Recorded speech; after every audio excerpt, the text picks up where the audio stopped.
Hello అండి, అందరికీ నమస్కారం. ఇది ఫ్రైడే నైట్. యాక్చువల్గా ఫ్రైడే మార్నింగే మేము ఒంగోలులో స్టార్ట్ అయిపోయాము హైదరాబాద్ రావడానికి. హైదరాబాద్ వచ్చేసరికి ఈవినింగ్ 4 అయిపోయింది. కానీ నాకు 8 వరకు ఆఫీస్ వర్క్ ఉంటుంది, సో ఆఫీస్ వర్క్ చేసుకున్నాను. హైదరాబాద్ వస్తే తెలుసు కదా, ఇంకా రొటీన్ లైఫ్ స్టార్ట్ అయిపోయింది అనమాట. ఇక్కడ నేను తెచ్చుకున్న లగేజ్ అంతా సర్దుకుంటున్నాను. ఏం చేస్తున్నా సరే ఊరు నుంచి వచ్చాం కదండి, కొంచెం డల్గా ఉంటుంది. 2-3 డేస్ అలాగే అనిపిస్తుంది. సబ్ కాన్షియస్ అంతా అక్కడే ఉండిపోయింది, అవే ఆలోచనలు వస్తూ ఉంటాయి. ఎందుకో ఈ సిటీ లైఫ్ నాకు అస్సలు నచ్చదనమాట. ఎవరి లైఫ్ వాళ్ళది అన్నట్లుంటారు, ఎవరు బిజీ వాళ్ళది. కనీసం పక్కింటోళ్ళు కూడా సరిగా మాట్లాడుకోరు అనమాట.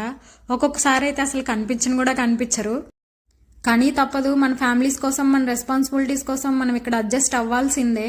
ఇక్కడ నేను ఆల్రెడీ ఊరు నుంచి వచ్చిన రోజే మళ్ళీ ఊరు ఎప్పుడు వెళ్ళాలా అని లెక్కలేసుకుంటున్నాను. ఫెస్టివల్స్ ఎప్పుడు ఉన్నాయి, హాలిడేస్ ఎప్పుడు ఉన్నాయి, సాటర్డే సండే కలిసి వస్తుందా లేదా అన్ని సెట్ చేసుకుంటున్నాను అనమాట. ఏ మంత్ కలిసి వస్తుందా, మళ్ళీ ఎప్పుడు వెళ్ళొచ్చు